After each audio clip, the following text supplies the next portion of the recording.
What's up, guys? It's KB. Make sure you subscribe to the Underground Sports Philadelphia YouTube channel. Click the bell icon down below so you don't miss a single video from us.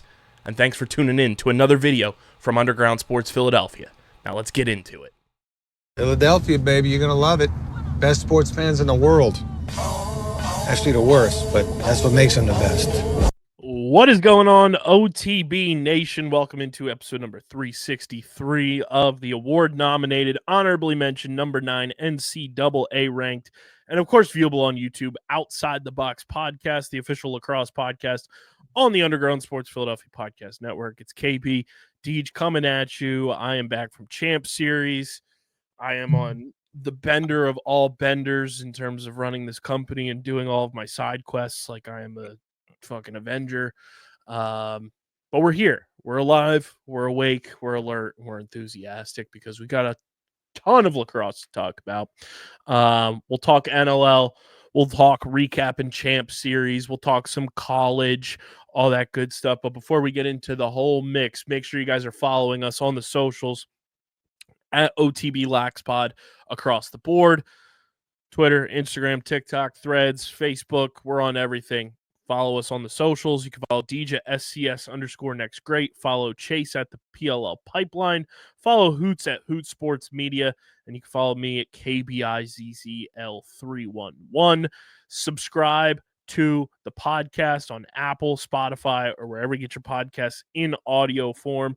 Leave us a 5-star review. It goes a long way for helping this show continue to grow, as well as our entire network of podcasts continue to get eyes and ears on them. And subscribe to the Underground Sports Philadelphia YouTube channel, youtube.com/@Underground Sports Philadelphia. It's where you get full video episodes of this show every single week, full video episodes of every show on our network, clips, shorts, live streams, original video content. We are currently at 1,030 subscribers. We are trying to get to 1,100 before March Madness tips off. So be a friend, tell a friend, hit that like button. Drop a comment in the comment section. Click that bell icon so you know whenever new videos go live. And if you want the OTB College Show with Deej and Hoots, subscribe to the Outside the Box podcast YouTube channel. We're halfway to the goal. We're trying to get to 100 subscribers on that channel. If you want that show to exist, go subscribe to youtube.com/@OTB LaxPod. And this show is proudly presented by Shootout For Soldiers. Guys, we've been talking about their entire 2025 schedule, locked and loaded for the year, ready to go. Go to shootoutforsoldiers.com/events to check it all out, from the 285 Atlanta Lacrosse Invitational on March 1st, Houston, Texas, March 8th and 9th, Atlanta on May 17th, newly added since we last recorded, Jacksonville, North Carolina on May 25th, Long Island, July 9th and 10th, Massachusetts on July 12th, Ohio on July 19th, Canandaigua on July 26th and 27th, Virginia on August 2nd and 3rd, Colorado on August 9th, and Baltimore on September 5th and 6th. Go to shootoutforsoldiers.com/events, learn how to register, donate, or volunteer. It is truly one of the coolest organizations we have ever worked with. We're so thankful for Eric and Alexis for having us in the mix with Shootout For Soldiers. It's bringing community together with the sport of lacrosse to help our nation's veterans. So once again, use the link in the description, shootoutforsoldiers.com/events, to learn how to register, donate, volunteer, or get involved with the 2025 slate of events with Shootout For Soldiers. And we thank them for being a proud presenting partner of the podcast. Deej, we got a lot to dive into. A lot has happened since we last recorded. 2 champions have been named. Free agent signings have happened. A head coach and GM were introduced in the PLL, and a whole hell of a lot of NLL action went down last weekend. Our NLL wrap-up is brought to you by our friends over at Buff. We love Buff. Their winter sale still going on. You still have time to save lots and lots of dollars during the Buff winter sale. You can get up to 30% off select styles with our friends at Buff. And by the time we're recording next week, Deej, the new season of Survivor starts, which you know what that means. New Survivor buffs will be on Buff's website before we know it. Use our link in the description, shop Buff's winter sale. Get the shiesties, the buffs, the beanies, the baseball hats. It's getting ever so close. You know, we're towards the end of February, but we're getting ever so close to feeling that sunshine on our skins again. It's going to be warmer before you know it. Get the baseball hats ready to rock and roll. use our link in the description. Go shop everything with our friends at Buff. We love Buff and thank them for sponsoring the podcast. Deej, the NLL, the more we continue to look at things before we start recording, the more we just believe that the Road Dogs are here to win for the remainder of the season. Road Dogs are hooping in the NLL for the last month or so. Valentine's weekend was locked and loaded with tons of NLL action. I am now choosing to call it parade weekend because I experienced a championship parade since which was a doozy of a time, a grand old time. Yeah, the NLL popped off in a ton of ways. Some close games, some, as CJ Gardner-Johnson would say, belt to ass games. Quite a scene throughout Valentine's week. A lot of tough love, if you will. We not only had one road team win, we not only had two road teams win, we not only had three road teams win, we not only had four, not five, but five road teams win.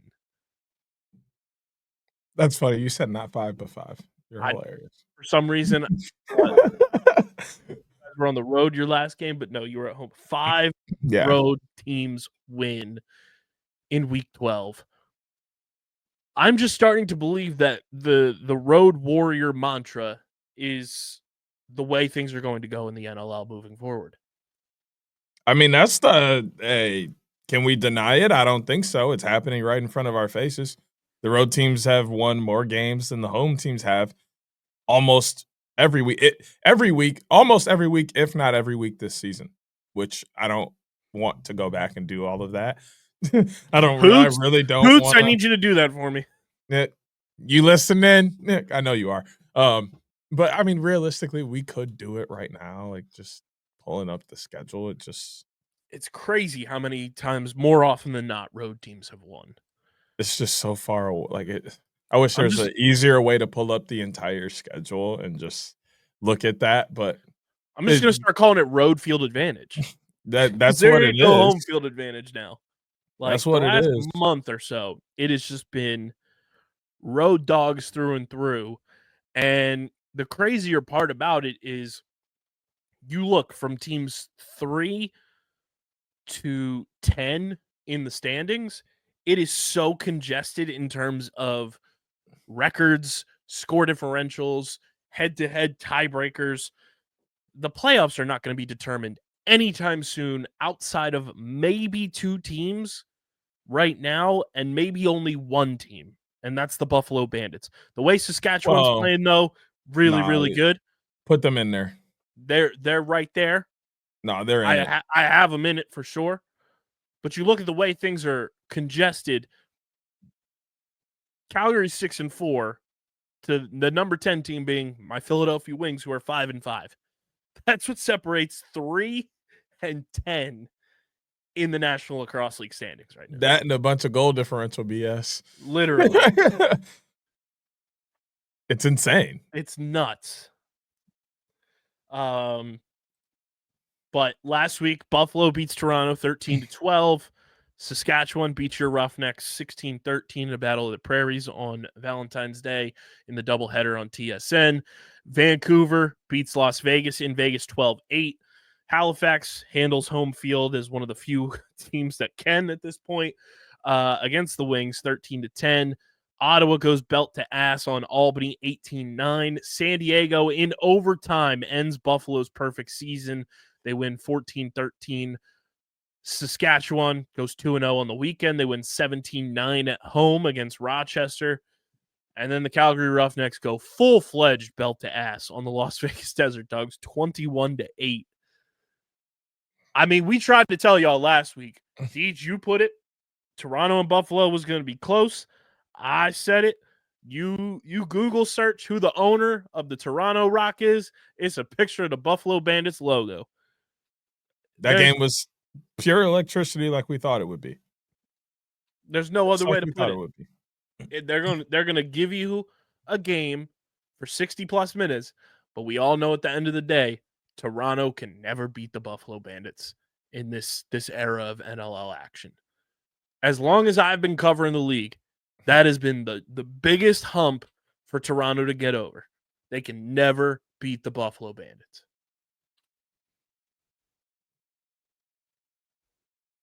In the playoffs or, regular season, they both are really just Achilles heels for each other, but in different ways.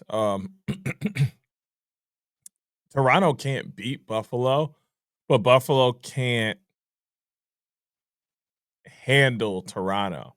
Like, it's never convincing victories. It's never like leaps and bounds ahead, no matter like this year. We can all agree that, like, even with Toronto getting better the last couple of weeks, they're nowhere near what we've seen from Buffalo throughout the season. And they're still right there every single time. They're just never able to put Toronto away.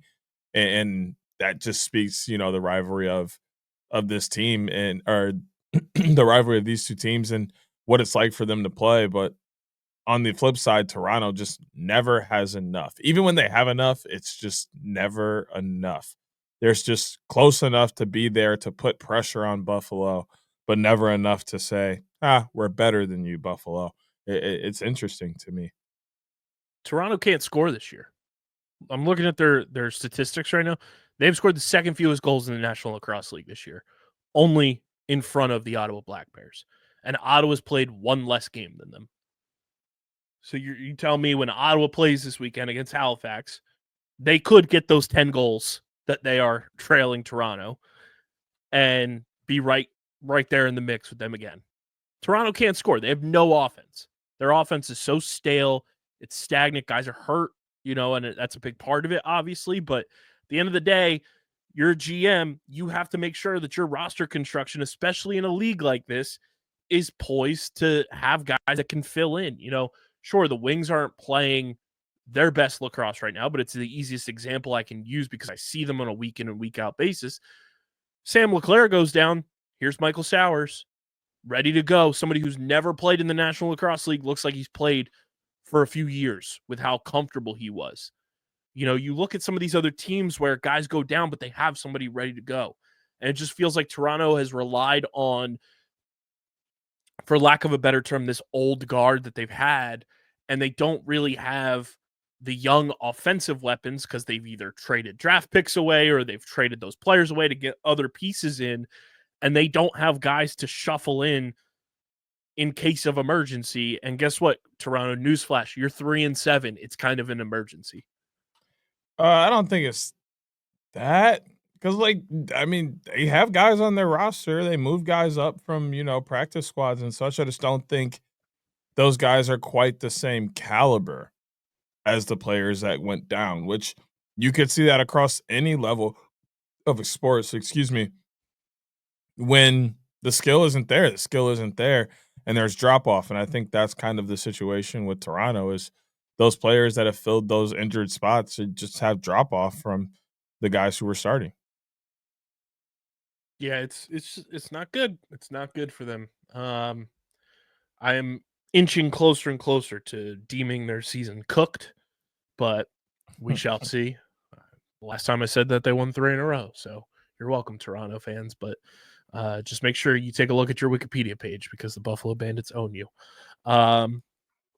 Saskatchewan, what a weekend. 2-0. I know that's painful for you as they beat your Roughnecks, but hey, tip of the cap.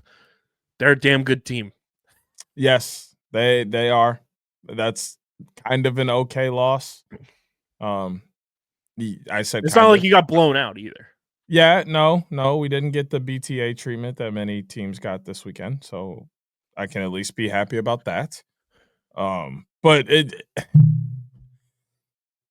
was frustrating watching this game because it came down to exactly what I thought it would come down to, except the guys that I thought would step up and do what they were supposed to didn't. And we lost. It came down to goal scoring at the end of the day. And it wasn't like our goaltending was bad. They just scored more goals than we did. We couldn't score the ball late in the game if we wanted to. It was frustrating. But which is also rare. Oh, extremely rare. So I'm not too upset about it because I don't think that's going to happen again anytime soon, if ever again. So Also, I'm in good space. Goa Abrams started this game for you guys and didn't play Mhm. terribly. Kind of weird that Cam McLeod gets the loss for this one, even though he only played 15 and a half minutes. Yeah, I'm not sure what the like you can kind of tell sometimes in baseball when like wins and losses get thrown to a pitcher in most spots, but Goa gave up 9 goals, had 30 saves in 44 and a half-ish minutes. Cam McLeod gets the loss. He gives up 6, has 10 saves in 15 and a half minutes. I don't know what deems a win and a loss.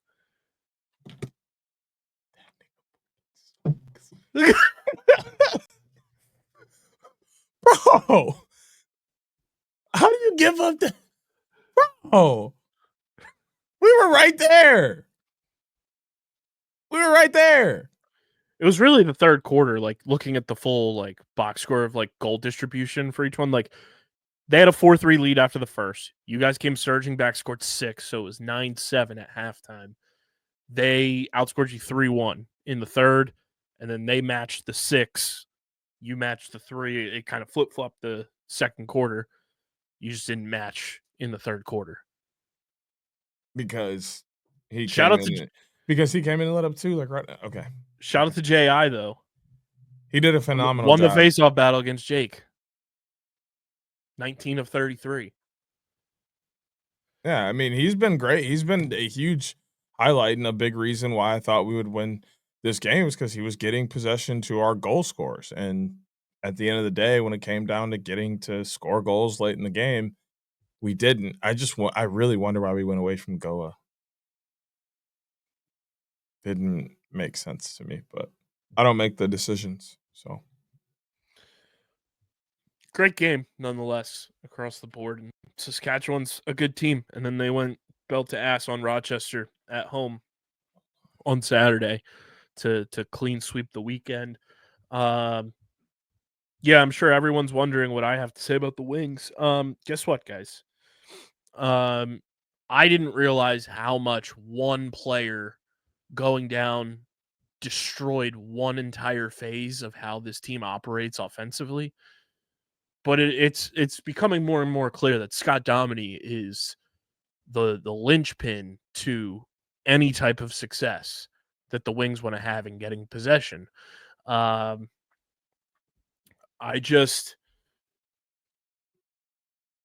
don't understand how that domino effect, or that Dominy effect, if you will, waka waka, occurs. And then I don't get how at the end of the game, like it's close the entire time, and then you go on your run in the third quarter and hold them to 1 goal.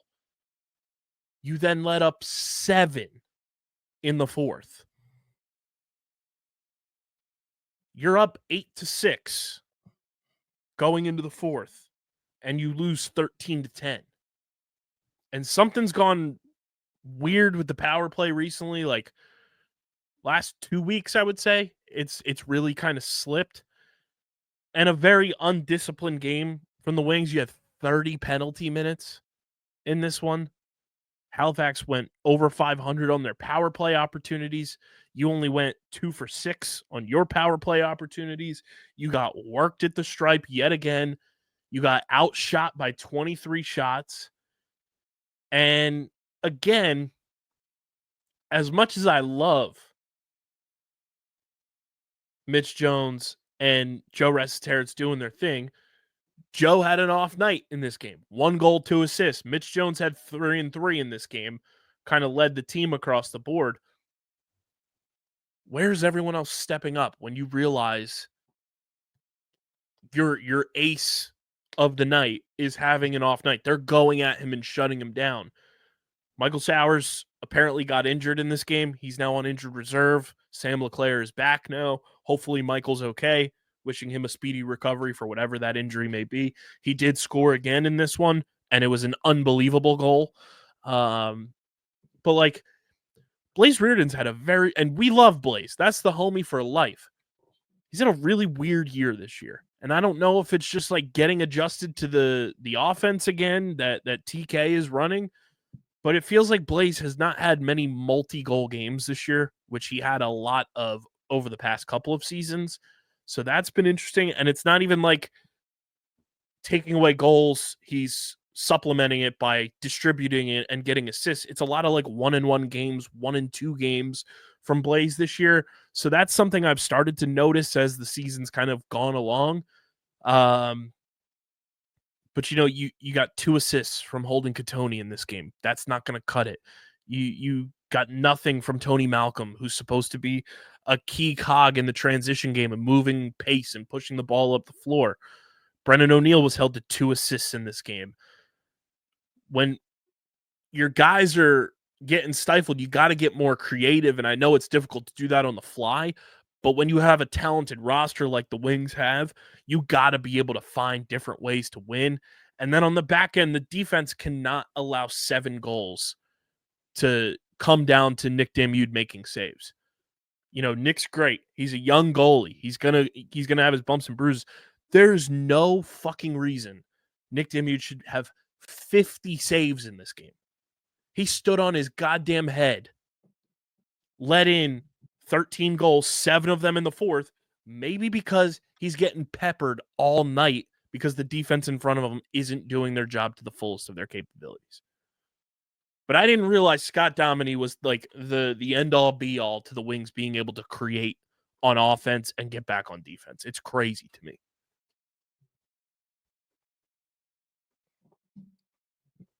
No comment. Just be better. Like I just don't think Literally. I just don't think I can add on to that in a constructive way. Like you kind of literally said all of it. Like 50 saves is absurd. Oh, good for you, Halifax. Way to get back in the win column. It's been a little bit for you, but yeah, and you were one of the few home teams to win this weekend. So another congratulations. And now Halifax takes the season series, so that's a huge tiebreaker for them over the Wings, who are very close in the standings. It's just not like how do you let a goalie who gets 50 saves for you down like that in the fourth quarter? It's just crazy to me. But luckily they're in a prime position to bounce back this week, but I'm sure Joe Nardella will work us at the stripe again, and we won't have any transition game to supplement that. So who knows? Speaking of Joe Nardella and Albany, Ottawa absolutely waxed them. His Albany season Jover. I think we gotta. Do we gotta stand on it? I think we kind of gotta stand on it because that's what we were talking about last week. I can say, is it leaning more Jover than it was last week? Oh, more, yeah, definitely. No question to that. Because I believe their next 2 games are against the Wings, because we have home and home with them. So you never know, because you get a free pass at the stripe, you get possessions for those young guns. You never know. You never know. Not a free pass, bro. That's disrespectful. Y'all be throwing y'all put people out there. They try. They win some faceoffs. Don't say a free pass. We put people out there. And they win some faceoffs. In the words of George Costanza, this past week against Jake Withers, 7! Hey, but that's not 0. Might as well have been. Oh, you are so fucking negative sometimes. 7! And think about who's saying that right now. I just have to remind myself, Super Bowl champs. That's all I got to remember. I'm just saying. That's how I have to center myself. You are being so negative right now while I'm trying to point out all the kind of positives. We have flipped this show right now. You're normally like, well, and I'm like, no. Yeah, you won a game. Hey, but chill. We ain't talking about me. We lost 4 out of 5. We're not talking about me right now. We're talking about you and how you need to be a little more positive. We can't be positive when my squad has lost 4 out of 5 when they are too talented to be doing that. I can't be positive. Yeah, but like I don't have the. I think you need to understand the right to be positive. I think you need to understand how how negative you're being right now. 4 out of 5 calls for negativity. I'm telling you that you're being negative. So like put that on a negative meter, right? Think about how negative I am. And I'm telling you that you're being too negative Yeah, right now. So like it's it, deserved.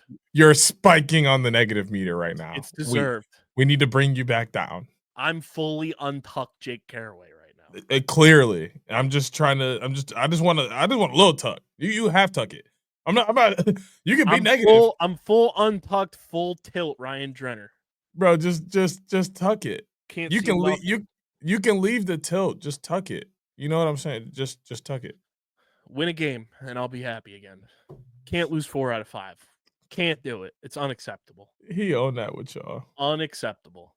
And they know it. They would come on this show and tell us that it's unacceptable. I didn't Every say it single one of wasn't the boys. unacceptable. I did not say it Uh, wasn't unacceptable. I was just trying to be positive. San Diego pulls the upset, quote unquote. Are they back? They've been on a little surge. Don't be saying them kind of words to me. I'm just asking. The people are asking. You know I don't like that word. The people are asking. Are they turning their season around? 2 big wins in a row. I know Toronto's not what they normally are, but I mean they can turn go the and season. win there. I think if San Diego could like weather the storm, and obviously the NLL injury reports are horrendous. Shout out to Adam Levy for just going belt to ass on that every week. That's the key word. Put hashtag B2A in the chat in the comments section. B2A. B2. Yeah. BT. B2A. Oh, okay. That's how we move. You start your twos up. For sure. Depending on how long Trevor's out, if you can weather the storm for him to come back, you never know. But that's a massive win for the Seals. I think that's a potential season-altering win because you go to Buffalo and beat them. That's a good win. Very impressive, to be honest.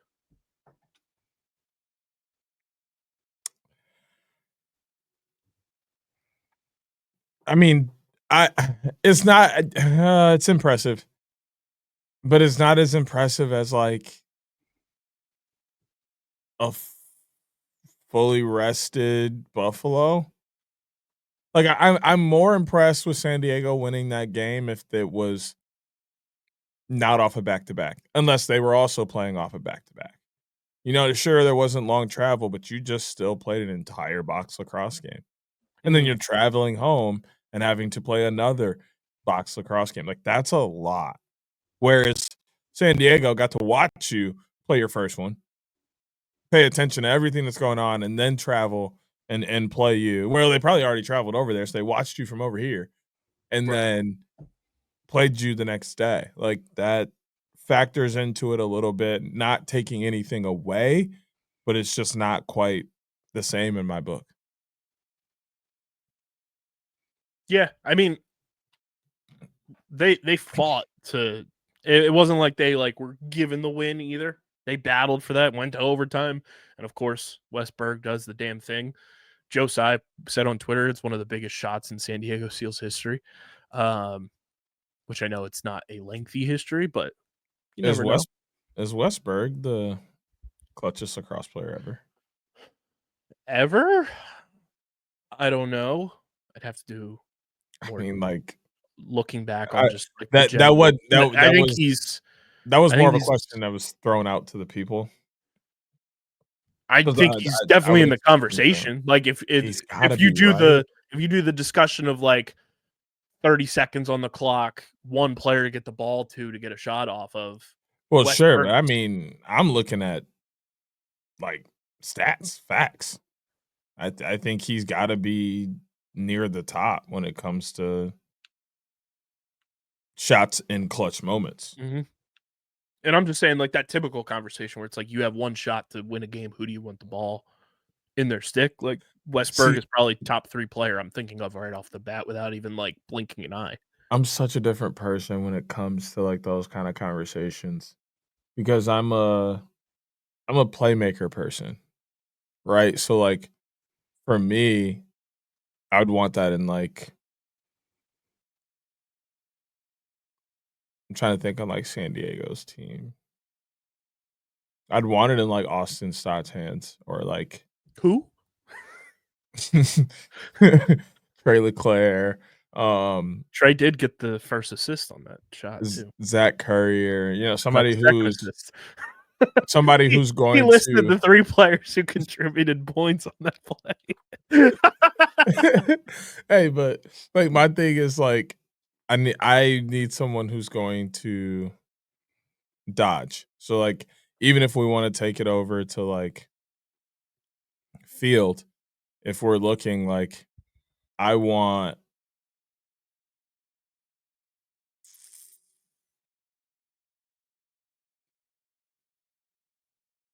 like Miles is a great option. Miles Jones. Because Oh, I have a good hypothetical. of his with his dodging prowess and his dodging ability, you have to respect that. So now if he dodges, he's open, it's his shot. But if you slide, it's a quick pass. He has the vision. He's a good passer as well. Like I want a playmaker there so that the defense has to make a decision. If I put it in a shooter's hands, they know what he's doing. He's trying to get to a spot to shoot.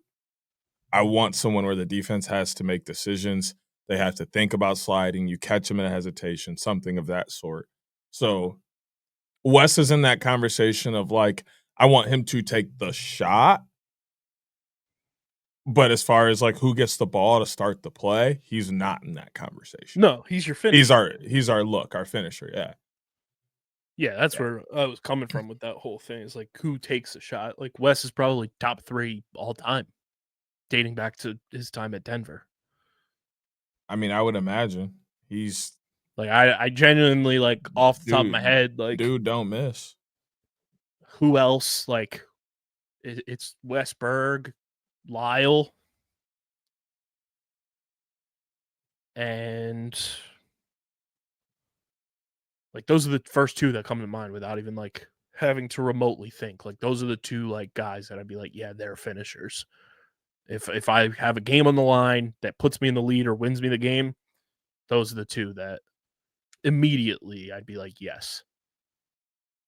In traditional field lacrosse, obviously, or even box. Because we'll talk about him later. That boy Matt Campbell was on one this weekend. that boy's making his way into the conversation too. Shout out to the boy. Yes, sir. Yes. But yeah, we're gonna put that as a voicemail question. I think we're gonna put the voicemail line out on social. You let us know, is Westberg the most clutch player in lacrosse history? I like that. Before we move on, I do want to talk.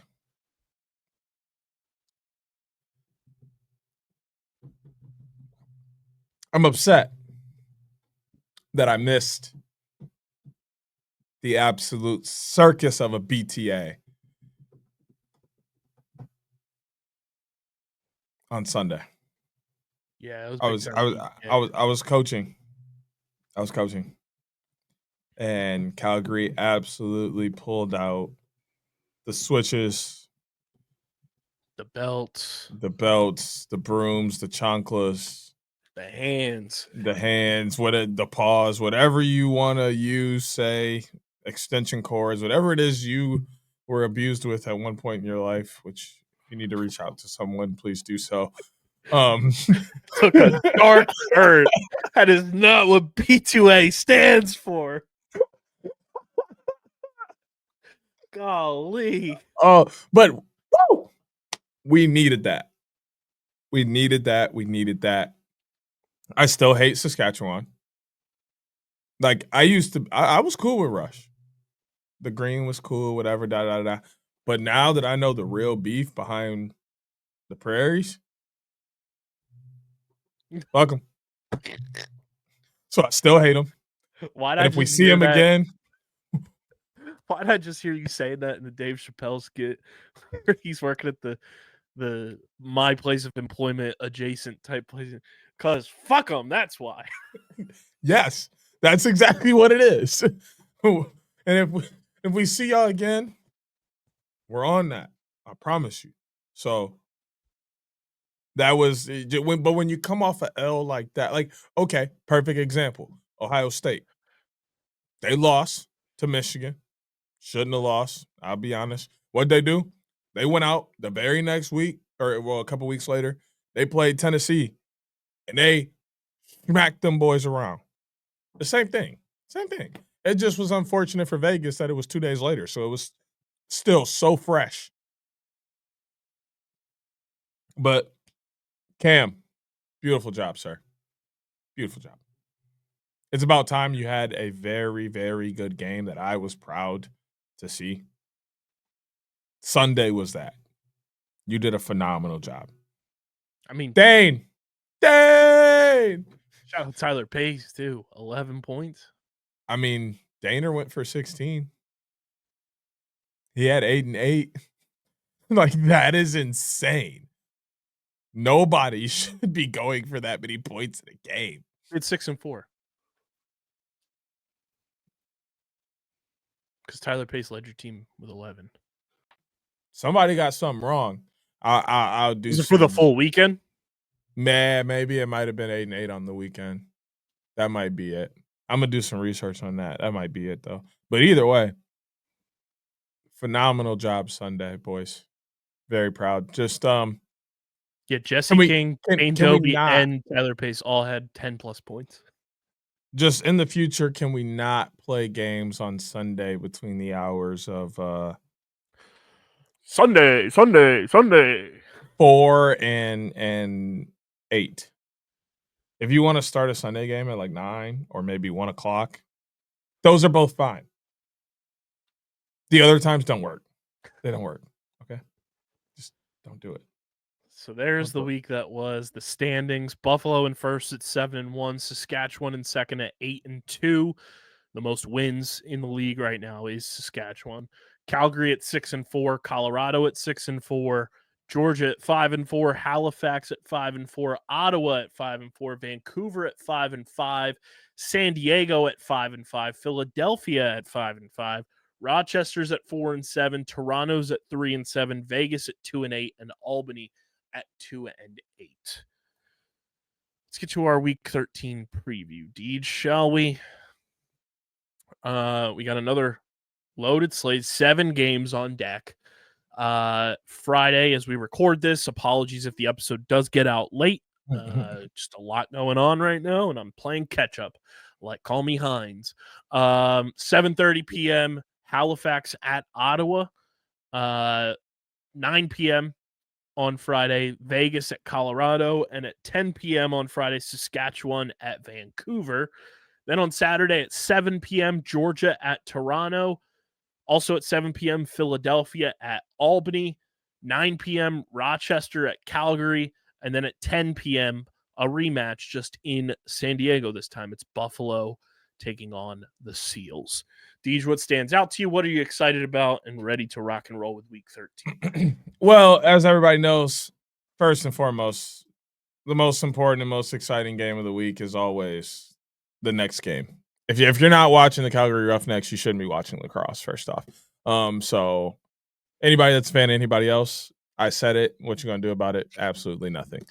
Just tune into the Roughnecks game. And this week, it's primetime television, Saturday, 9 p.m. So honestly, nobody should be upset about this but me, because I'll be working a wine event 6 to 10 p.m. on Saturday for my job.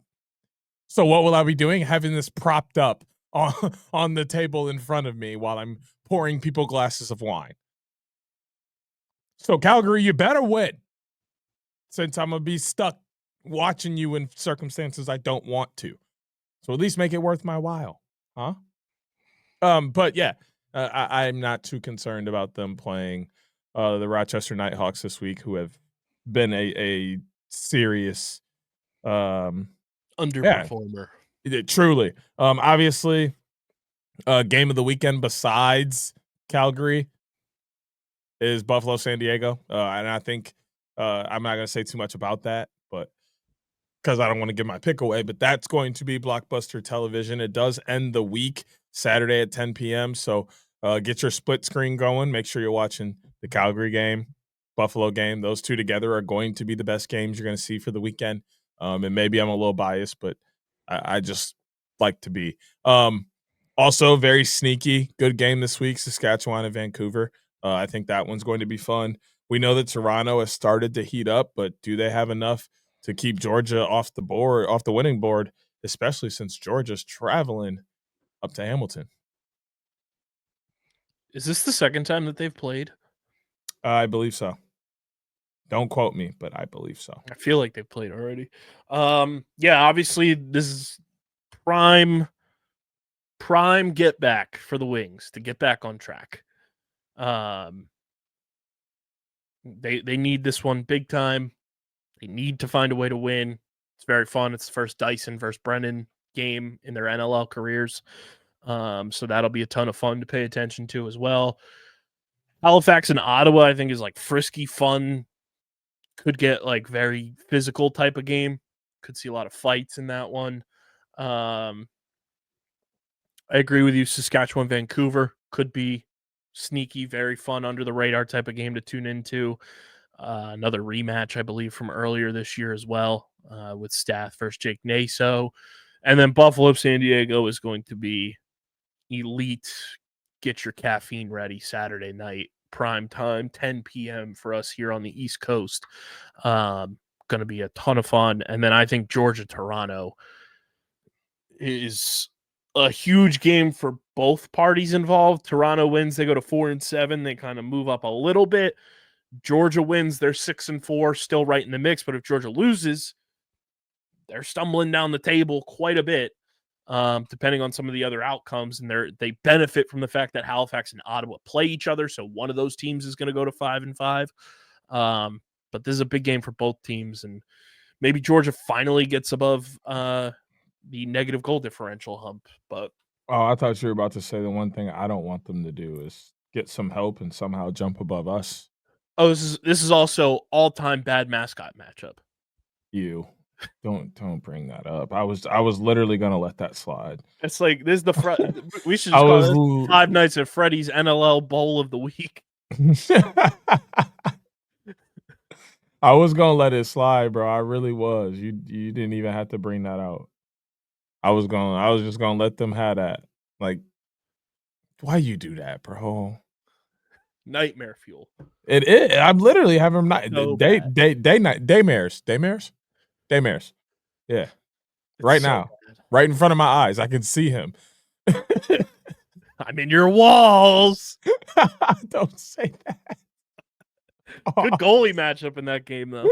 Dauber versus Nick Rose. All-time bad mascot matchup, though.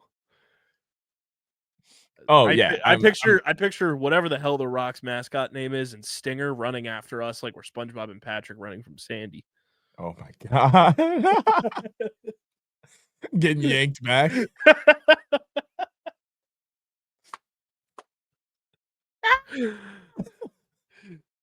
You're next.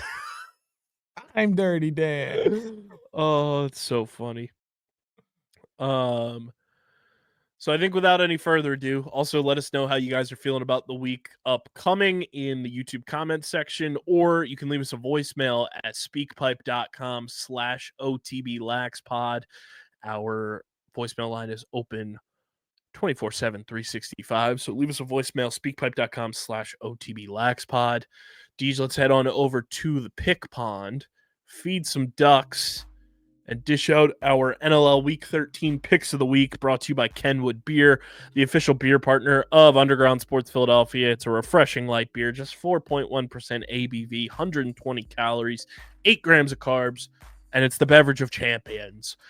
Go to kenwoodbeer.com, use the Kenny Finder. See who's got Kenwood Beer on tap in the Philadelphia, New Jersey, Delaware, Maryland, and Pittsburgh areas.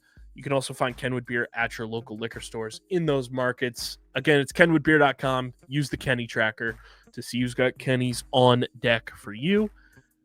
And as always, must be 21 or older to do so, and please drink responsibly. We start in Ottawa, Deej, as our picks records look like this. Last week you went 4-4. I went 5-3, so that puts you at 40-28, and I'm sitting at 33-35. We start in Ottawa as the Halifax Thunderbirds travel to take on the Black Bears. Adjective Animals showdown in this one. I'm going with the road teams. Halifax, why not? I think they have the better face-off athlete to get the possessions for them. And I just think overall they have the firepower to go into Ottawa and win. And they're a road team, so that's trending right now. So I'm going to go with Halifax to get a win on the road to start the week. Okay. This is about to sound real crazy, bro. Like, I know we just talked everything we talked pre-game, right? Or pre-pod about the road teams and how we'd pick and just. But if you take a look at the standings, there is one teams who's like, there's two teams who are far lower than everybody else when it comes for goals against. Yeah. One of them is because they played less games than everybody else. And one of them is because their defense and goalie are doing a great job of keeping balls out of the net. The team that's doing a great job of keeping balls out of the net is Ottawa. They've only given up 86 goals on the year. Granted, they've only scored 88. 88. That's what we call almost even Steven, Jerry. Hey, but one's better than the other. And the one that they want to be better than the other is. But what I think that plays to is that these games are slower because of how they play. They really make them into half-field games. You have to come out with a half-field offense, half-field defense. There isn't a lot of transition either way for either side in games for Ottawa. I think that's going to play a part. I'm going to pick Ottawa. We want to find something with their games that they've played, because I think they had like one of those weird games that like altered their score differential one way, and then they had another one that altered it the other way. So that's why they are so even. Yeah, I mean, they just blew. They just did belt the ass last week. Yeah, so they lost 18-7 to Buffalo early in the year, but then they won 11-5 against Toronto opening weekend. And then their other game that's kept it so low is they played in that stinker of a game and lost 6-5 to San Diego. And then they beat Vancouver 9-8. They lost to Vancouver 8-4. You see what I'm saying? It's either gonna be someone's getting blown out or it's gonna be tight. And I just don't see Halifax putting belt to ass to anybody. Like, they're good, but like they're not blowing anybody out. So I'm gonna say y'all might want to sit that game out. That's not a game to watch. You catch the box score, catch the highlights. I mean, you can watch it, just don't bet on it. Don't bet on it. Make sure you take a little extra caffeine because you might fall asleep watching that one. Because we got some good ones on deck. Vegas, Colorado. I think you and I are in agreement here. Colorado is one of the few home teams that will get a win this weekend. Well, I think Ottawa's going to too, but Colorado's a lock. Saskatchewan, Vancouver. I mean, until the Rush give me a reason to pick against them, I'm not going to pick against them. Yeah, I'm kind of in that same boat, especially after losing to them last week. I respect the game that they're playing with right now. Georgia and Toronto in the Nightmare Fuel Mascot Bowl. I'm going with Lyle Thompson and the road teams. Yeah, I'm gonna finally pick a road team this time. I wish I could pick some words to come out of my mouth. Well, you did pick Saskatchewan. They are a road team. Okay. Well, I didn't know that. I wasn't paying that much attention. But yes, 2 road teams now on my board. I'm 2-2. Philly and Albany. I'm going with the Wings because this is a must-win for them. It's a must-win and can't lose all at the same time. You got to beat Albany. They are not a good lacrosse team right now. They are talented, but they're not playing good lacrosse, and you have to beat those teams on your schedule. Give me the Wings. Also a road team. Bro said they are not good. Yeah, and they're probably going to listen to this, and then they're going to play it in the locker room, and then they're going to kick our ass and fucking clip this and put it all over social media, and that'll be by the reason. Hey, I do just want to let y'all know, Albany, the dude right there, he said y'all are a bad team. I just don't think y'all gonna win this game. What did Bill Parcells say? Your record says what you are, or whatever the hell he said. I don't pay much attention to Cowboys. I think he. You are what your record says you are. I think he said you aren't always what your record is. Something like that. I don't know. You can't quote me on that one. But what I will say is I don't think Albany's going to win this game either. You are what your record says you are. Bill Parcells, Kyle Bennett, Albany. Your record says what you are. Give me the Wings. Rochester at Calgary. Come on, dog. Don't even play with me like that. I'm with you. Don't even play with me. Don't even play. I think it's gonna be a good game though. Like two good offenses. I'm not saying you're gonna lose. I'm picking Calgary. I think it's gonna be a good game to watch though. No, I heard you. Just don't be swapping goalies mid-game. Bro, you telling me. You got one job. Bro. Yes, they do. They have one job. Final game of the weekend, Buffalo at San Diego. Does Buffalo lose to the same team twice? Man, no. They're gonna get their get back. And I say that because like everybody been getting their get back this year. Like I'm trying to think of somebody who's gotten swept other than y'all. Ooh, my bad. Vegas. I didn't mean to say it like that. Vegas don't count. That's so disrespectful. Y'all heard that, Vegas? Josiah, you heard that? Hey, we've been out here throwing subliminals all day. Just launching grenades. Bro, for no reason. Right. Like, these are all strays. There's zero reason for anybody to catch these. But nah, I don't think Buffalo gets swept. It isn't happening enough. Especially with teams that are playing so quickly. A lot of those teams are remembering very key components to those games, making adjustments and going out and winning the second game. So I don't know why just looking at this game more and more, my guts like take San Diego. So I'm just going with my gut, and I'm going to take San Diego. That's the home team you gonna ride with? Yeah. Other than us and Colorado, I'm gonna ride with Ottawa. You gonna ride with San Diego? Yeah. So there it is. One of us gonna win. One of us not. Our picks of the week. I'm going Halifax. You're going Ottawa. We're both going Colorado, Saskatchewan, Georgia, Philly, Calgary, and then you're going Buffalo. I'm going San Diego. And those are our Week 13 NLL picks of the week, brought to you by Kenwood Beer. We shift to the championship series. It is brought to you by our PLL App Code, which, Deej, it's crazy to think we've had our app code now for a year.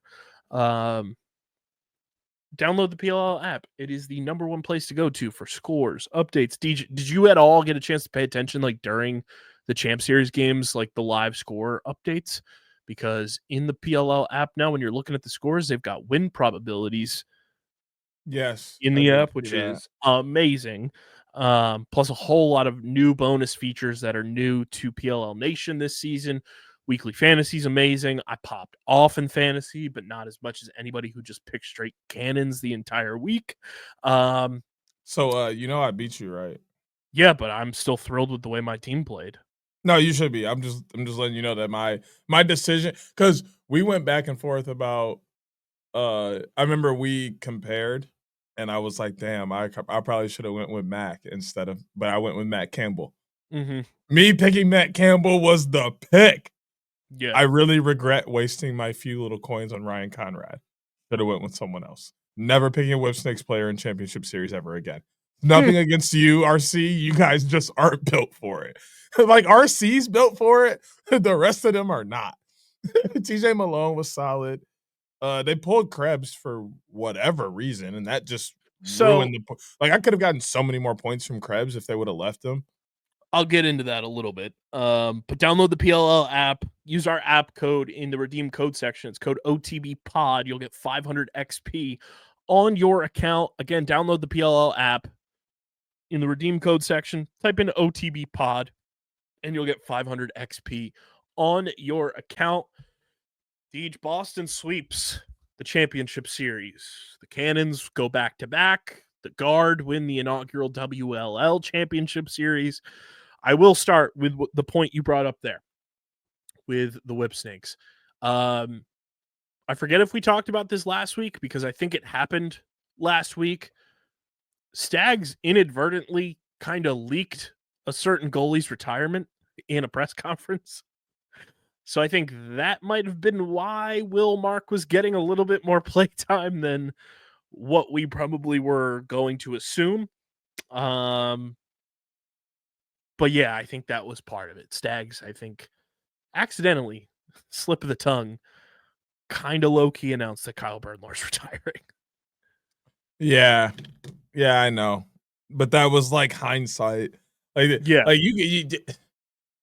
I wish everybody knew that ahead of time, but that was also my fault because I shouldn't have put him on my team. I thought twice about it. I almost got NT, and I should have got NT. I did. I had him and Washuda. NT was nice. But Kirsty, nobody, as always, ended up. Kirsty was on another planet. I did have Kirsty though. The Unreal. cursed eyes were activated. Boys on demon time. I was impressed by a lot of players from Champ Series across the board. We'll start with the PLL because I think there's no offense to the lads. There was a little bit less action for the entirety of the week compared to the WLL. That semifinal game was an all-time game. Like, that's going to go down in Champ Series history as a classic.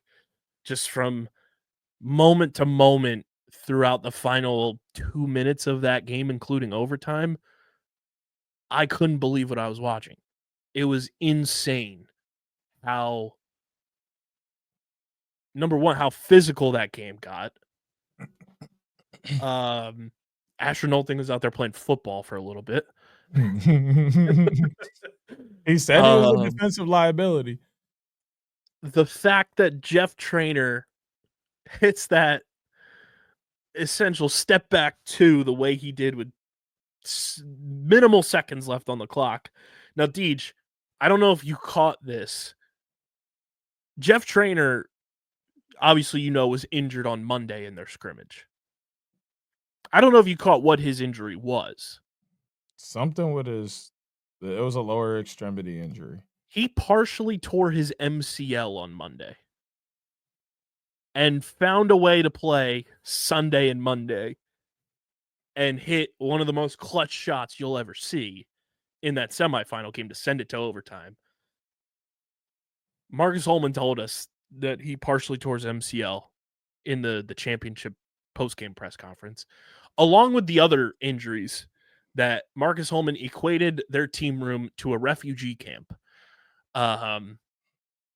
Which, like, it's got to be bad if you're equating something to a refugee camp like that, and that's like your first comparison. Marcus certainly had some sort of lower leg or groin injury the way he was walking afterwards, and he said if he would have played in the semifinal game, which was the first game Marcus has ever missed in his career, he wouldn't have been able to play in the championship. He just felt like if I played Sunday night, I wouldn't have been able to play Monday. Brian Holman told us Ethan Rahl has no skin on the bottom of his feet. Matt Campbell had an ace. That's not funny, bro, but it's wild. That's so nasty. No skin on the bottom of his feet. I literally laughed to keep from saying you. Brother, ew. No, like I would have said like a real ew, bro. Like, cause like you know how much I hate feet. You know how much I hate feet. So Brian Holman tells us that Matt Campbell, who wins the golden stick, has an ace bandage cast from his wrist all the way up past his shirt. So Holman said like he couldn't even move his arm. Bubba Fairman, he said, dislocated his shoulder. Traynor had the MCL. And they find a way to win the Champ Series yet again. Carter Parlett with some elite shit talking. Because if you're getting under the skin of our guy Ryan Ambler, who is the nicest, most genuine human on the planet, you know you're saying something out of pocket. Apparently, Carter Parlett was telling guys on the Archers as they were doing their shifts, he said, I don't even play in this league.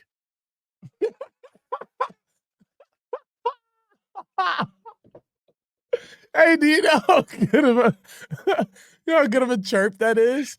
Hey, that's just as good as Uzi's. I don't know. It's only my third day out here. He's literally like, yo, they called me off my couch. I had to use 5 days PTO to come here. And I'm cooking you.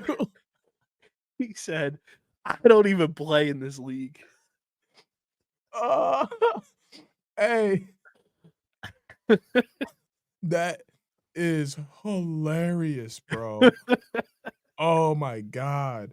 But it's only so funny because I know that if he would have said that to me, I would have had to fight him. So funny. Like, I actually would have swung on him.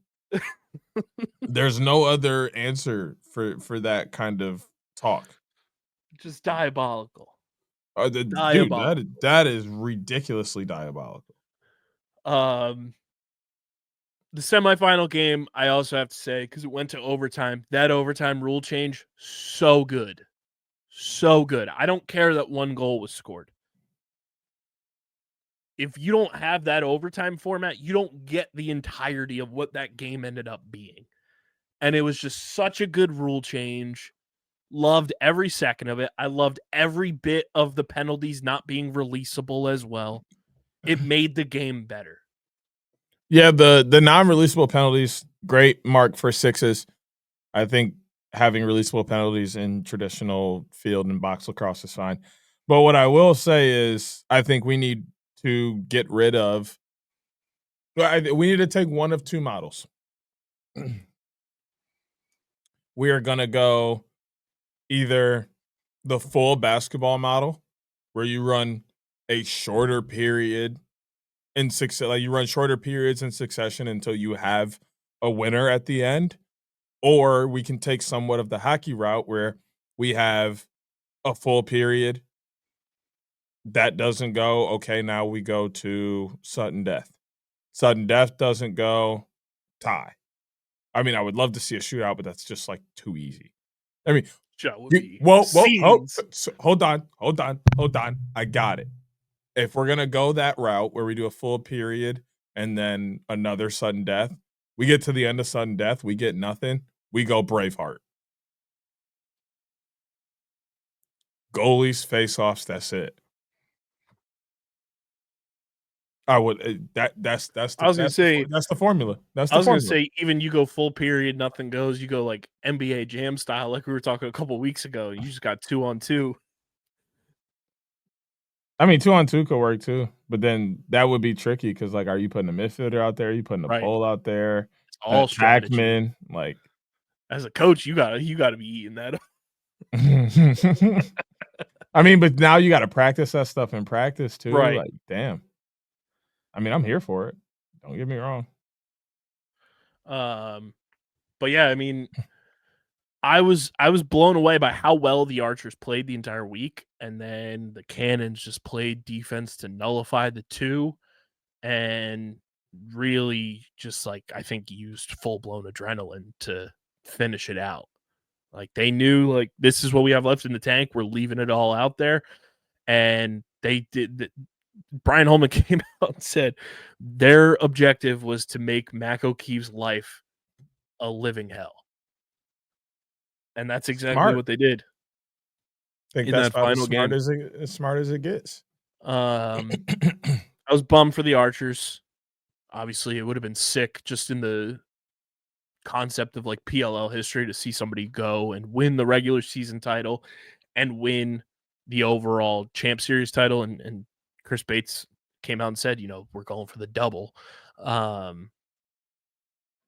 it's also cool to see a team kind of have a little bit of dominance in the early go in the Champ Series. It's also very funny that the only other team that's ever won the Champ Series technically doesn't exist anymore.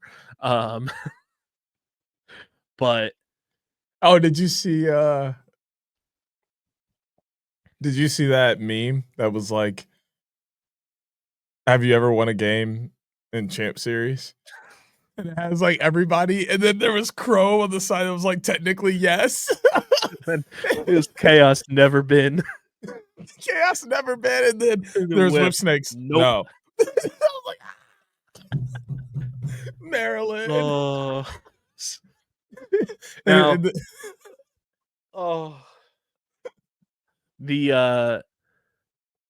the other part of Champ Series with the PLL side of things too is we did get the press conferences, introductory press conferences with Roy Colsey and Spencer Ford. When it comes to Champ Series, I liked this statement from both Colsey and Spencer Ford, is that their approach to this season is they want to finish top 4 because they want to be playing in the championship series in 2026. I love that mindset. We talked to Matt DeLuca this past summer, Deej. What did he tell us off the rip when we were talking about Champ Series? that He was talking to guys. He loved it. He was talking to guys that weren't there, that were on the Dogs, and just his friends in the league that weren't there, saying, damn, I wish we were there. We heard that year one as well.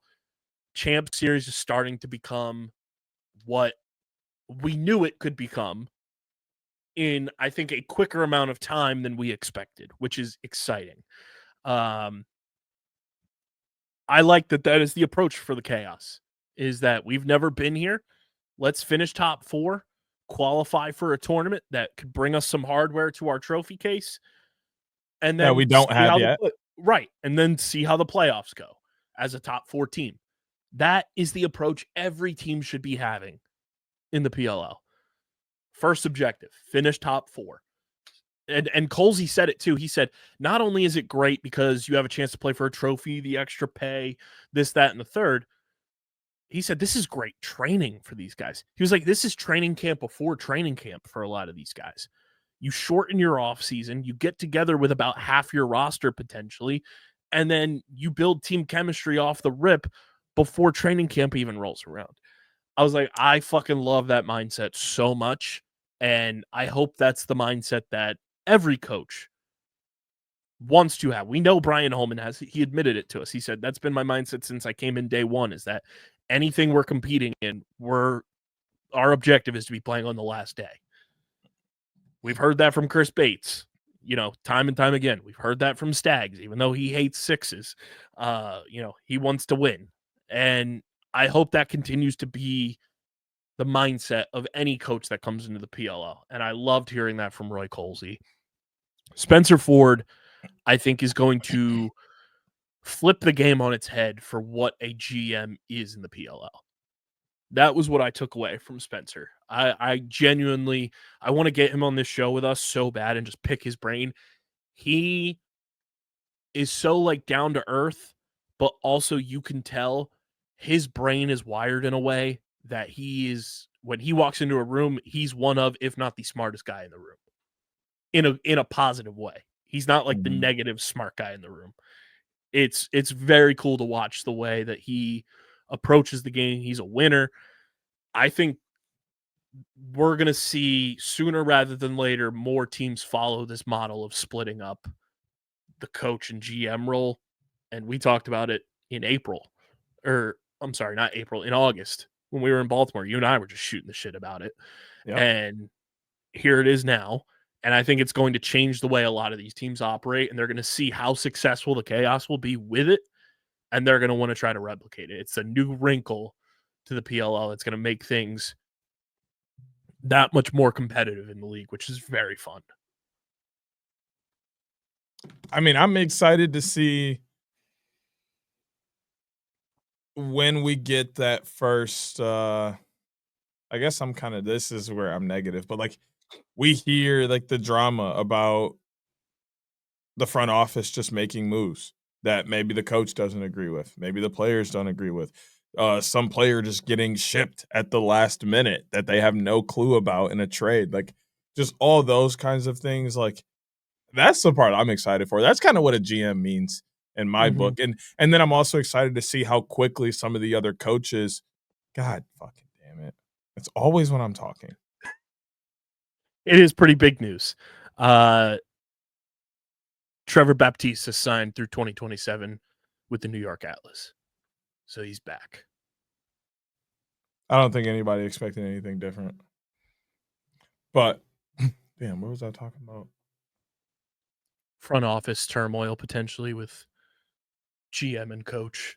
Oh, and how I that's where I was. I'm running how quickly some of the other coaches reach out about having their own GM and, interviewing for that and getting some of those duties taken off of their hands because they see how it plays out, for chaos. Yeah, I think it's going to be fascinating to watch. I think it's all going to start with free agency, obviously, and seeing which players return for the chaos, which I don't think from everything we took away from the press conference, there's not going to be too much overhaul. You could see some, complementary pieces change. And I think the draft is going to be fascinating because it's not like Chaos have any different type of picks. They have all their own picks, rounds 1 through 4. So to kind of see how they operate on draft day is going to be fascinating. And I think it's only going to benefit both Spencer Ford and Roy Colsey, which Roy told us in their interview process, they both had to apply as if they were going to be in the joint role. So they were applying as a head coach and a GM, which I also find fascinating. And Paul was in the initial part of the press conference too and said that what made Roy Colsey stand out from the rest of the candidates is he walked into the first meeting with a playbook ready to go and put it on the table and said, here's the plays I'm going to run. I mean, hey, that says a lot. Mm-hmm. He's ready for the role. He's ready to step in, and that also tells you that he's done his homework on more than just the league, more than just lacrosse, but he's done his homework on this specific team and what it is that they have and how he can make them better. Like, he's thinking far beyond himself already. And I think a very added unique bonus to all of this is that both Roy Colsey and Spencer Ford have kids playing in college right now at blue chip schools. Yep. One's at Duke and the other's at One's at Maryland. Spencer's Maryland. son is at Maryland, and then Colsey's son's at Virginia. Virginia. I was close with Duke. Yes. They're right down the road. But now, not only are you going as parent to go watch your kid play, you can put on head coach hat, you can put on GM hat, and do a little scouting at the same time. But that's the thing is you don't even got to put the hat on. It's a disguise. I hope the people can still hear me. I can hear you, so. No, you know what I'm saying? Like, it's not a true hat, it's a disguise. Mm-hmm. Hey, what are you doing here? Oh, I'm just watching my son play. Boom. And now the whole time you're taking notes, but everybody's just like, oh, he's watching his kid play. It's like Rob Lowe at the NFL. Man. But also I think it's cool for those kids who obviously know who their parent, like who their dad is. Mm-hmm. They now know, like, hey, maybe he's in the stands. Let me pop off. Even if he's not, but like it's just in their head. Like it's a subconscious thing. Like, oh, he might be here. Let me see what I can do. But like hopefully it's not encouraging them to try and do too much, but to just naturally play their game and know that they kind of have a one up on everybody because their dads are going to be coming to games, and that's just extra looks at you. Yeah, and Roy told us too, like, he's not coming into this job trying to be Andy Towers. He was like, nobody will be Andy Towers, and he has a lot of respect for AT. And I also found it interesting that at the press conference, Paul said that, the PLL and Andy Towers left on totally, like, fine terms. Like, there's no, like, bad blood between the two parties. And they hope to see Andy Towers back in PLL at some point. You never know. But I also think, Roy told us too, he said this was the one job in the PLL that if it ever opened up, he would take. He said it felt like the right fit for his style of coaching and the plays that he wants to run. It fits the roster. It fits his play style from when he played. And he said that if he were to take the joint coach GM job, he would have missed out on having the best GM in the PLL, and that's Spencer Ford. He said, I think I got the 1-1 GM in a GM draft for professional lacrosse. Can't say I disagree with Spencer Ford's resume that we talked about when the signings got announced. But yeah, it was a fascinating press conference, a lot to kind of dissect from it still. But very intrigued to see how things shake out with the Chaos now that they kind of have faces to their coaching staff and their front office of how they're going to operate. Cannons win the Champ Series. Congratulations to them. Shout out to the boy Ryan Drenner. Matt Campbell, first Golden Stick Award winner on the winning team. So now we have to see if it is truly either was it losing the championship series that was your downfall for your season, or is it a player winning the Golden Stick? Because it's always been mutual the last 2 years. Now we can really do some math and see if the Golden Stick is truly cursed or if it's losing the Champ Series. To which I brought that up, and somebody, I think it might have been Phil, said, or is it the fact that you lose the Champ Series and you got a brand new coach going into that next regular season? That is spicy. Because February rolled around, Pressler got hired. February rolled around, Copeland steps down, Tyranny gets hired. Like I said, I don't see the Archers firing Chris Bates anytime soon.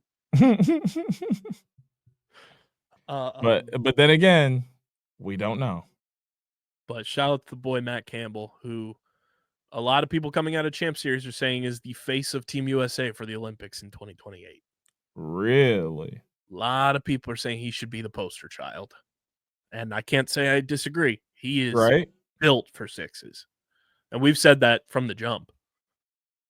But Brian Holman was asked about it. I think somebody who was from the Olympics was like writing about everything this past weekend. And he said he should be the poster child for everything. He was like, I'm not coaching no Olympics. And Marcus Holman was like, no, I'm not playing in them either. No, that is the last thing I wanted to hear as a Holman fan. So funny. I may not be a Boston fan, but I am a Holman fan. Very funny. But yeah, shout out to the Cannons. And then the WLL, or as we like to call it, the Dub. The Dub. Charlotte North, dude. I thought I understood Charlotte North Mania and her magnitude. I arrived at Champ Series on Saturday. Grace and Rachel DeCecco come to greet me and CFO Margie with our credentials and everything. They were both sweating. And Rachel DeCecco goes, I don't know if you just witnessed Charlotte North Beatles Mania. And I was like, I saw the photos online and Hachi Machi. The way that it was also described, I'm trying to remember who said it. It might have been Michaela, who works for the PLL, that does like all the TV stuff. She said, the difference in fans between the PLL and the WLL. The boys are always like, can I have your socks? Can I have your underwear? Can I have this? The girl, like the young girl fans of the WLL go up to the players and are like the sweetest, like little British children. Like, please, ma'am, can I have your autograph? And will wait there patiently for 25 to 30 minutes and be the most thrilled human being alive once they receive whatever they're trying to get autographed. And I was like, God awesome. Damn, that rocks. That does rock. And I can attest that these things are true that he just said, because I can vividly remember being in Salt Lake City, which I probably will never return to, and talking with K18 as he was walking off the field for his last game ever. And just, you know, he's signing autographs and he's throwing out gloves, and which actually I'm really, Unc, you didn't hand me a glove or anything. We can talk about that another time, but like, hello. It was right there. We were. Come on. But then kids were like, "Oh, can I have your cleats? Oh, can I have your sock? Oh, can I My have your undershirt?" my Like, mom experienced bro. that for the first time this weekend. We saw Drenner on his way out of the locker room, and some kid was like, "Yo, can I have your shorts?" And my mom was like, "Ew." And then the kid goes, "Oh, my dad wants to know what your name is," as he's getting like the stuff autographed.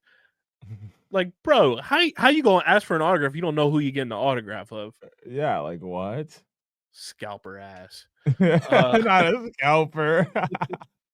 But dude, the WLL was so goddamn fun. Um, the games across the board were just so entertaining.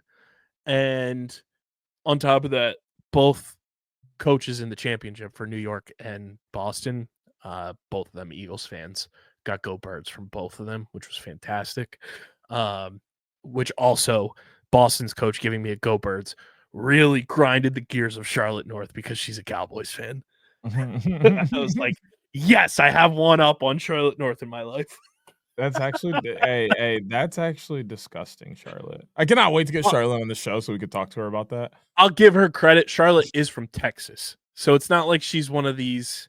That's still just like now I feel bad for her. I know. Well, I don't feel bad. It's still I challenged by choice. no, I do. I'm it's not even about being a Cowboys fan. It's everything else she has to deal with in the state of Texas that I feel bad. It's valid. That's just as bad as that's honestly worse than Caitlin being from Iowa. But like, the equivalencies between Caitlin Clark and Charlotte North are flying through the roof right Literally. now. I have in written word agreed, and I was planning to do it anyway, but I will be getting the Lizzie Colson Maryland Charm jersey because I commented on her Instagram post and I said you'll see me in a Lizzie Colson Charm jersey sooner rather than later. So I will be making do on that because she deserves. She fucking balled out this week. That's the homie. Izzy Skane in person. Holy fuck, dude. What a perfect player for us to stand on this podcast. She fucking rocks. And I mean, just like I was enthralled by just how talented every single player was. Like, and we were talking about it on the sideline too. Rosie brought it up. It was like, we didn't want to see this end up being like, oh, Charlotte's so much better than everyone else type of thing, where like she balls out and is like, it's clear she's the superior talent. Like, it was Charlotte North's really good at lacrosse, but the rest of the collective rosters of players are also really fucking good at lacrosse. And that I think was like a good litmus of where this is all going, is that yes, you have this blue chip face of your sport, but the rest of your sport is also really good at what they do. That makes a big difference. And that thing. Oh my God, you just gave me the perfect argument for why I've been like how I've been trying to convey why I don't like dynasties, and that right there is exactly why. Like no, like yeah, we like to see someone be really good, and like it does encourage other people to get better, but it's not as fun, and people just eventually get tired of it and leave because that one person drowns everybody out, or that one team drowns everybody out. Like we all love Charlotte and how great she is at lacrosse, but we don't want her to drown out everyone else's talents. And I think that's the thing that we liked about Lyle and his game is that he was like, we all know how good Lyle is, but because of the way he plays and like how he affects games, he never drowned out anyone else. He never drowned out any other teams in the league. Like they weren't so dominant to where it was like, that's our main focus. It's like, I don't like that because then other teams don't feel other teams and fan bases don't feel like they have a true shot. Like you always feel like you're fighting an uphill battle versus truly feeling like you could win. Like that's the thing I like about college basketball right now, college hockey right now, college football is finally getting there. The PLL, the NLL, for the most part, any team feels like they have a chance to win, or there's a selection of teams that have a true shot rather than the NFL where it seemed like everybody was just hoping to beat Kansas City. Mm-hmm. Like that's not fun. It's not fun to see this. Even going back to the NBA, what I guess it's like it'd be like 8 to 16 years ago now or whatever. Like that time where LeBron went 10 years in a row. That's great for LeBron, awful for the game of basketball.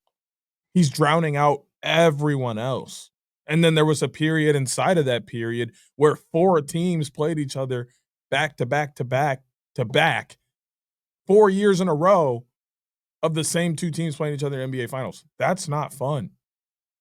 You could look at the beginning of the year and be like, well, Cleveland and Golden State are going to meet in the finals again. We'll see who wins this year. And that's exactly what happened. Nobody And it's wants one of to those see things that. that like it sucks in the moment, but like now when you look back on it, like that little pocket of NBA history is like, you know what, that was kind of fucking cool that we had like this mini like era that we didn't get to experience, like with Lakers and Celtics and like Bulls Pistons and stuff like that, and it happened in our era. But like when you're living in it, you want to see the parity in leagues. And Deej, I'll tell you one person, because you know we talked about Sydney Black last week. You know who's one person that gained my fandom, and we need to get her on this fucking show sooner rather than later because her on a mic is lethal in all the best ways possible. Aaron Bakes Really? is awesome. She's sitting in that press conference after the Palms lost and like kind of gets asked a question about like reflecting on everything. I forget who asked it, but she said, you know, we're sitting in press conferences and these microphones have logos on them. I have a giant light in my face and, you know, there's people in the room. She's like, I never experienced this before. The way and that was just like cherry on top of the way she was in that press conference. She fucking rules. I need Aaron Bakes on this podcast. She gained a fan in me immediately during that press conference. She's awesome. And I think she's going to be such a like positive force for the women's game at the pro level. Huge fan. Yeah, but you brought up Sydney Black. Dog. Bro. I've never been so unfamiliar with somebody's game, bro. Never have I been so unfamiliar with someone's game. Like, I mean, don't get me wrong. Like, you know, little Austin Reeves, Dalton Connect, like them kind of people where it's like they're low key. Like, yeah, I'm unfamiliar, but like, it's clear she's not low key, and I had no clue who Sydney Black was, and I should have known. Being that unfamiliar should have been a crime. I should be in federal prison for not knowing who Sydney Black was and how she comes. But I can't wait to watch her again. I cannot wait to watch her again. She was phenomenal. Honestly, Maryland better hold on to her for a long time because she get on another squad, balls, y'all might be in some trouble. She's a dog. Meg Carney, dog. Also a dog, which you'll love from the defensive side. Dog. That game Madison Doucette had in the semifinals, holy fuck. Holy fuck. You know who else though? As good as Doucette was, I got to give it to Harris Truck. Dog, Emily's the best. For somebody who's so offensively heavy, like has such a good offensive bag, the amount of defense not even just the level of defense, because it was good defense, but the amount of good defense she played, not only in that semifinal game, but just the week in general, unreal. You don't get that from, you know, that kind of player consistently. And Insane. the fact that in the semifinals she went 7 for 7 shooting. Dog. Absolute menace. It was dope seeing Kylie O'Miller back out there too. She played really well this week. Or last week, whatever you want to call it. Dude, just so much fun. The WLL, so much fun. And I think I can say it because when I was talking to him, he said it's on the record because he went on radio and said it. There was no initial plan going into the summer for the WLL yet because Athletes Unlimited existed. And then a couple weeks after the WLL got announced, Athletes Unlimited shut down their lacrosse stuff. And Mike Rabel said that on radio in DC this week. But they're trying to work on stuff. It's just a matter of figuring out how to get it to go. So hopefully we get WLL this summer. Because I had so much fun watching them play, like across the board. Goalies were sick. The goals were unreal. Players amazing. And it was just really cool seeing like those players ball out, and then they were just so humble afterwards because they knew that this was just like the beginning of everything. And it was just really cool to kind of like almost get PLL 2.0 from 2019 with the women's game and kind of watching at the forefront of everything coming together. And I'm kind of glad I was so tied in with, the PLL when it was going to drop in 2019. I was keeping up to date with everything. I mean, one, it led to this beautiful bond that we have with each other. And two, it just, when you get onto something early, it feels different. And being able to watch the WLL from the beginning is going to be cool because now I'm involved in a different way than I was with the beginning of PLL.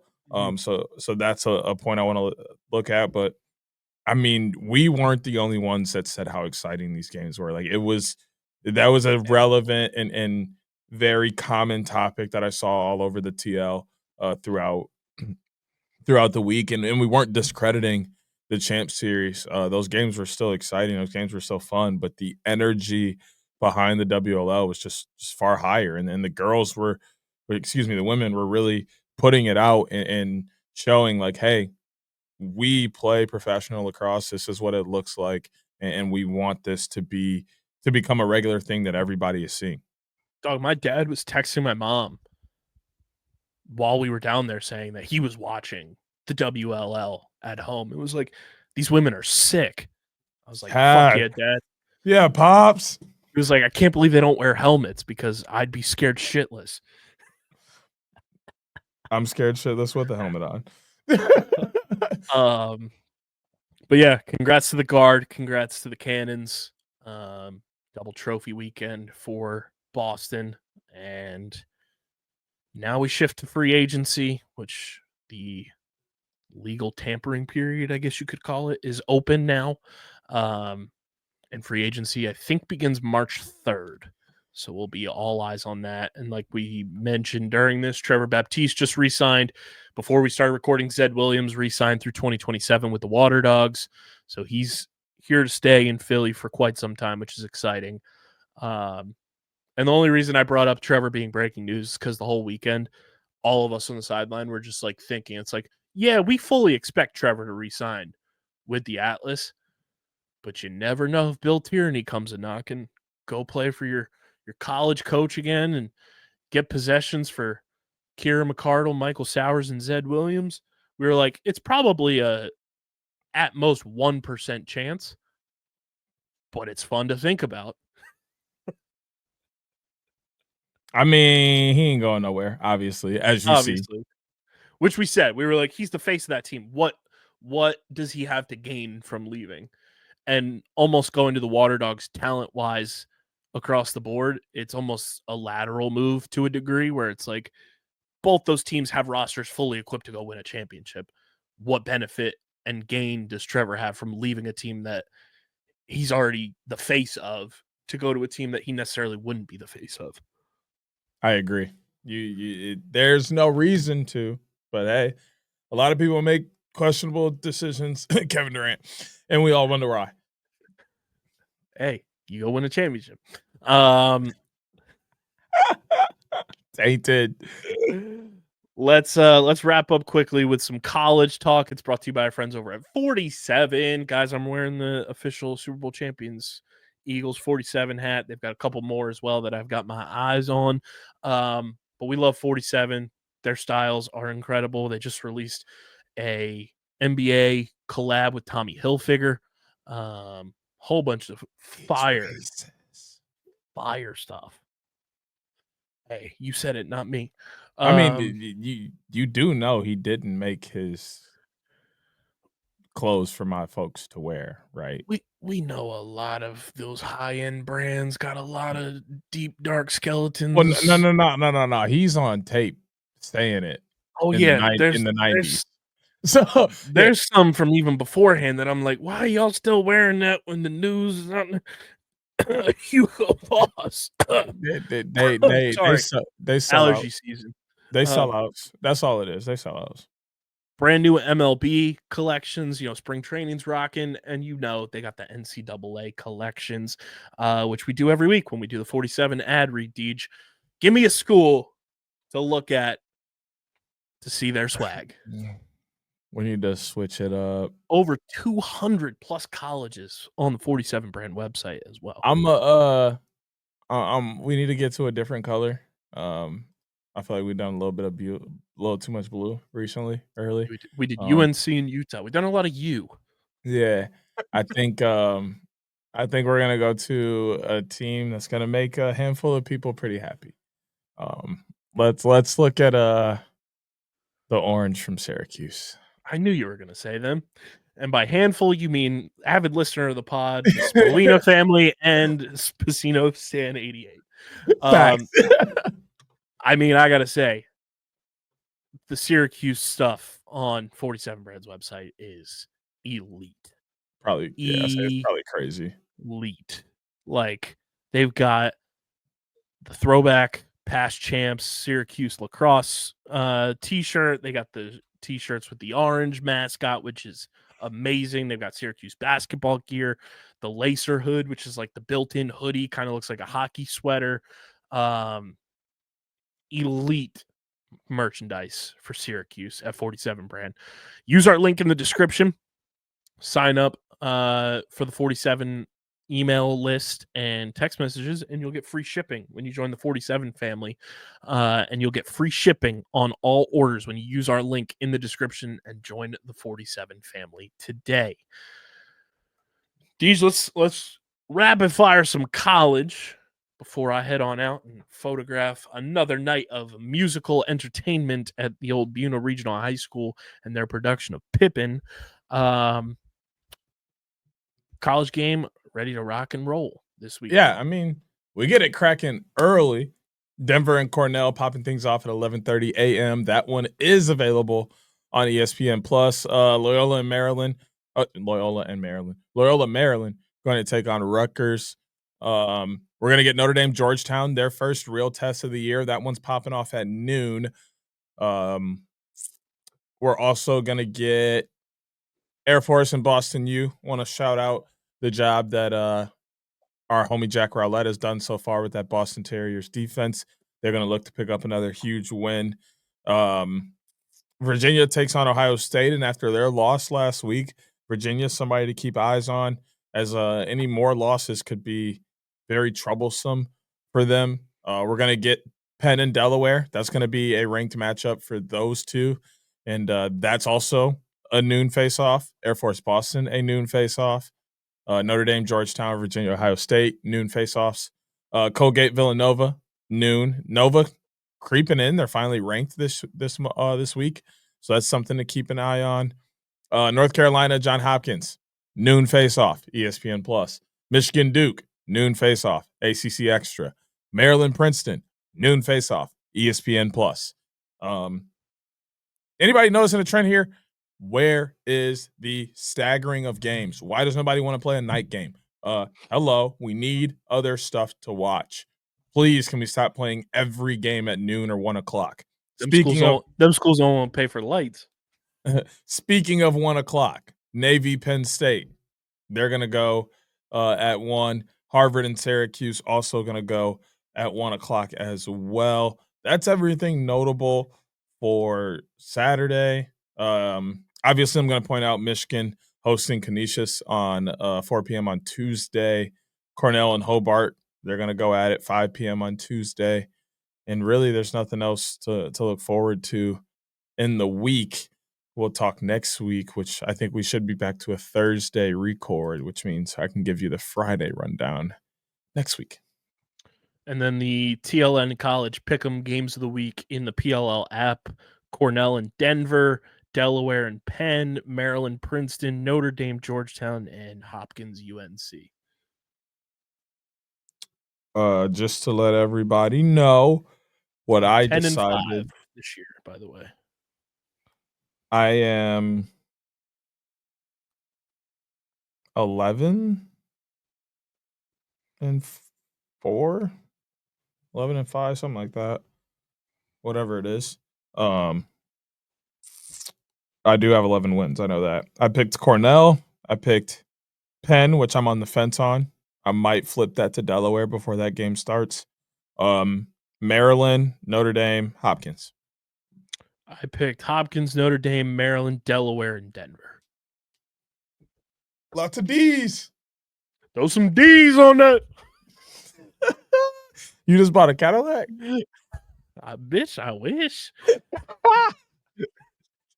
I might flip. I think I might flip that Penn. I don't know. Delaware's gotten off to a hot start this year. Yeah, they've been pretty fire. Shout out Matt DeLuca and Chris Collins. What you know about it? That's all we got for you guys on this one. Make sure you're following us on the socials at OTB LaxPod across the board. Follow DJ SCS_next great. Follow me, KBIZZL311. Follow Hoots at Hoot Sports Media. He'll be at the Mammoth game tonight on Friday as we record this. Not sure if this episode will be up on Friday for sure, but we'll do our best. And follow Chase at the PLL Pipeline. Subscribe to the pod, Apple, Spotify. Leave us a 5-star review. It really does help when you guys subscribe and listen to the pod on audio. So help us out. Keep listening. Keep streaming on those platforms. And subscribe to the Underground Sports Philadelphia YouTube channel, youtube.com/@Underground Sports Philadelphia. We're currently at 1,030 subscribers. Let's get to 1,100 before March Madness tips off. And we're at 51 subscribers on the OTB YouTube channel, which means we're 49 away from the OTB College Show going down with Deej and Hoots. youtube.com/@OTB LaxPod and youtube.com/@Underground Sports Philadelphia. Subscribe to them both.